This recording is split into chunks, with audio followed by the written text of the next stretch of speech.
Bonjour à tous les investisseurs, aujourd'hui une vidéo un peu spéciale qui va vous présenter le planning des semaines qui arrivent avant de voir comment mon portefeuille a évolué en octobre 2020.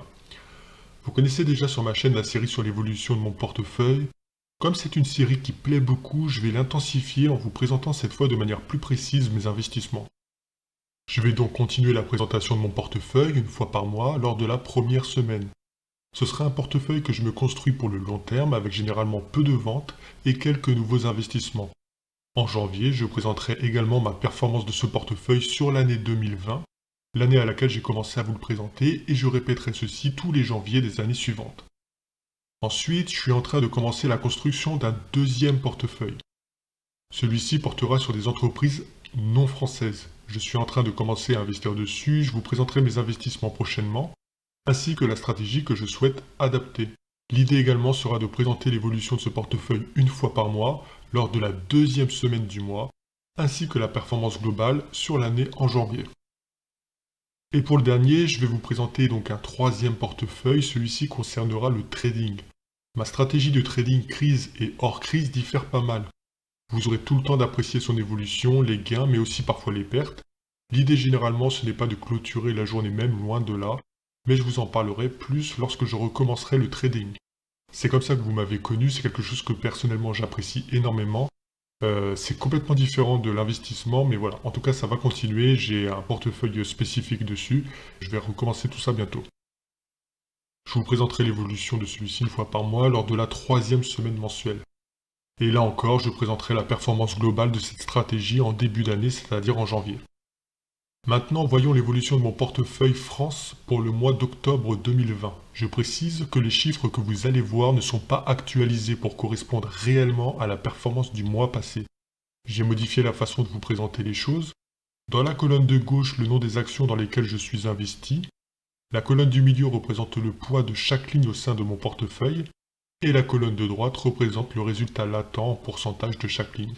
Donc pour l'action GTT par exemple, on s'aperçoit qu'à la toute fin octobre, cette ligne représentait à elle seule 22,72% de mon portefeuille, soit pratiquement un quart, ce qui est quand même énorme.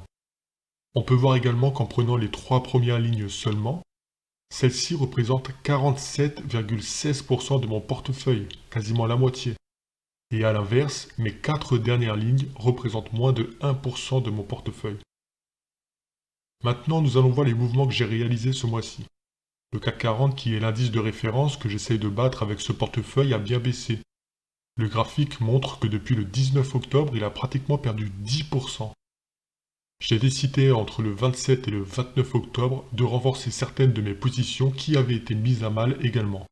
Donc voici le récapitulatif des mouvements. Déjà, commençons par mon nouvel investissement, à savoir Legrand.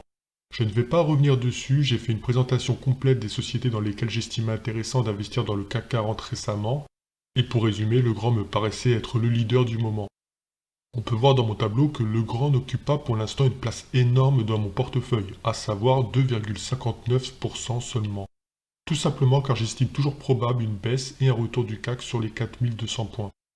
Tout en restant humble et en prenant bien conscience que je peux me tromper, je décide de rentrer à un prix d'action que je trouve intéressant pour cette valeur, histoire de ne rien regretter si dans les 12 prochains mois, les cours ne redescendent pas comme je l'avais imaginé.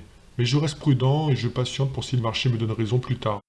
On voit d'ailleurs qu'en fin octobre, j'étais déjà à moins 4%. Alors je me suis renforcé par la suite. Alors dans le désordre, sur MGI Digital Group, j'ai gonflé ma position de 30%, freelance.com 45%, GTT, j'ai augmenté ma position de 8%, Katana Group 10%, Piscine des Joyaux 9%, Natixis plus 20%, ce qui représente que 2,15% de mon portefeuille après ce renforcement. Je reste prudent sur ces valeurs-là. Et Delta Plus Group plus 18%. J'attends de voir par la suite. Personnellement, je ne suis pas confiant à court terme. Je pense que le confinement actuel n'est pas assez dur et qu'il est probable que nous ayons un durcissement dans les semaines ou mois à venir. Et cette galère ne s'arrêtera pas avant l'été, à mon avis. Donc rien n'est joué encore maintenant. Pour le reste, ici, j'ai un résumé rapide de mes portefeuilles et des résultats de chaque année. Fin octobre 2020, le poids de chaque portefeuille, c'est-à-dire la somme d'argent que j'ai investi en prenant en compte toute ma capacité d'investissement d'aujourd'hui.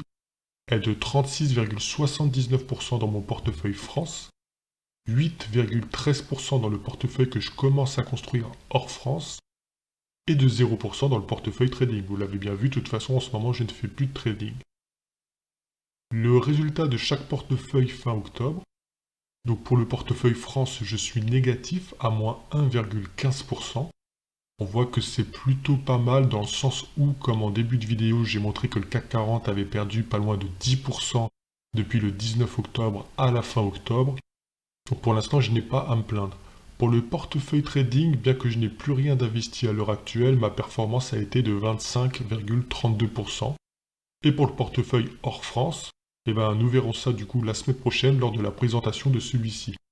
Au niveau du cash restant, je suis fin octobre 2020 liquide à 55,08%.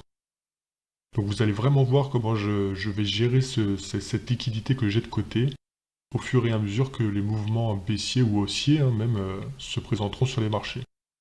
J'espère que la vidéo vous aura plu, n'hésitez pas à me dire ce que vous pensez de ce nouveau format, et je vous dis à la semaine prochaine pour la présentation et par la suite l'évolution de mon portefeuille hors France.